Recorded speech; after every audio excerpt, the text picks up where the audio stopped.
Talking about Collins versus Faith School District. This case was seen in the Supreme Court of South Dakota in 1998.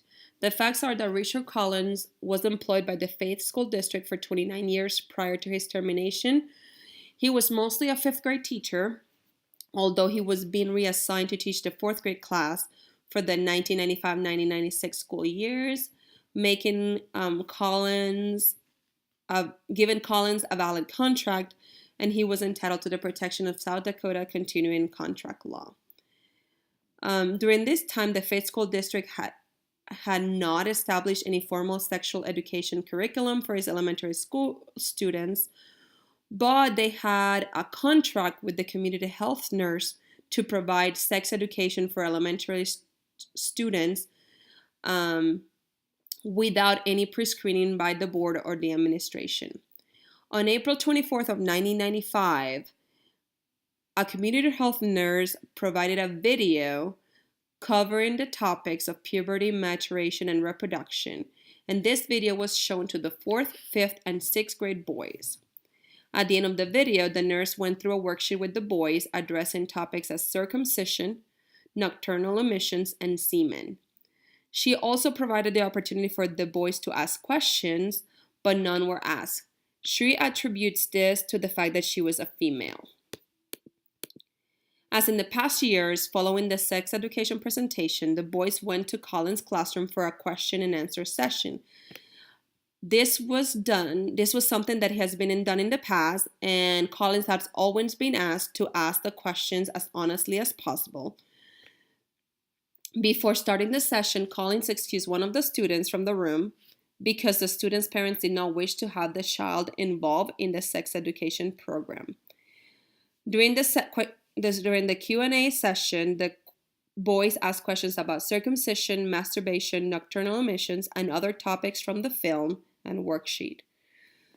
During the session, one of the boys mentioned that he had heard that two men could have sex and asked how it was possible. Collins preceded his explanation with the disclaimer that this type of conduct is frowned upon, that most people do not believe in it, and the boys would find it gross. Collins then described oral and anal sexual intercourse in explicit language.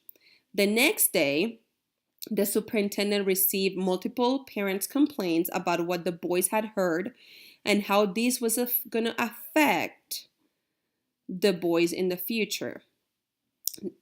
These complaints were specific about Mr. Collins answering the question about homosexual intercourse.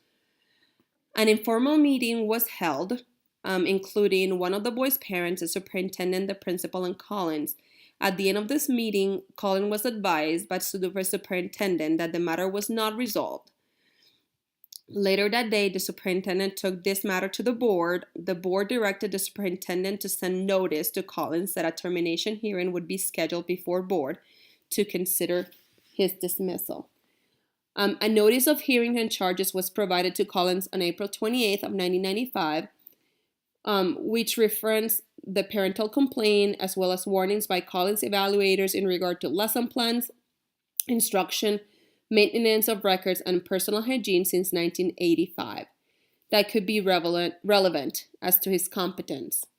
On May 17, 1995, the hearing was held before board, at which time witnesses and evidence was presented. Later on that day, Collins was dismissed and his contract was terminated on the basis of incompetency.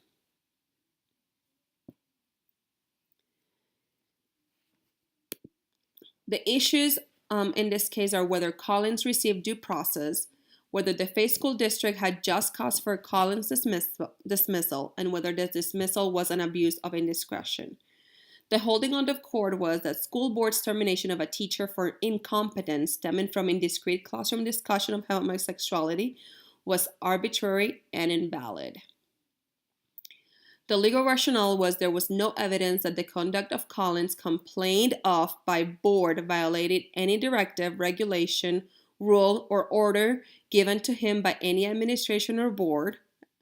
In fact, the evidence showed that the administration had abdicated total control over the sex education program to the health nurse. Another thing mentioned was the term incompetence. So in page 798, incompetence, in the second column, incompetence is described by the court as a relative term meaning lack of ability or fitness to discharge a required duty. Later on, towards the end of that page, it says, since incompetency arises from habitual and ongoing action, this finding does not support the commission's conclusion of incompetency. Similarly, the Faith Schools Board's decision to terminate its contract with Collins on the basis of one ill-advised answer honestly given was not the type of habitual and ongoing action that would support Board's conclusion that Collins was incompetent.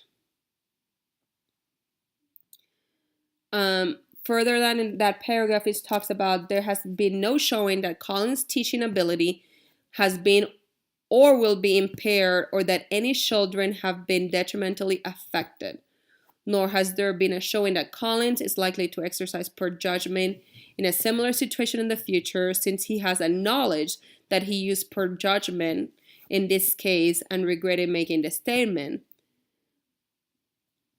The court said also Collins' inappropriate explicitness on a single occasion can hardly amount to incompetence. And that's it for my case today.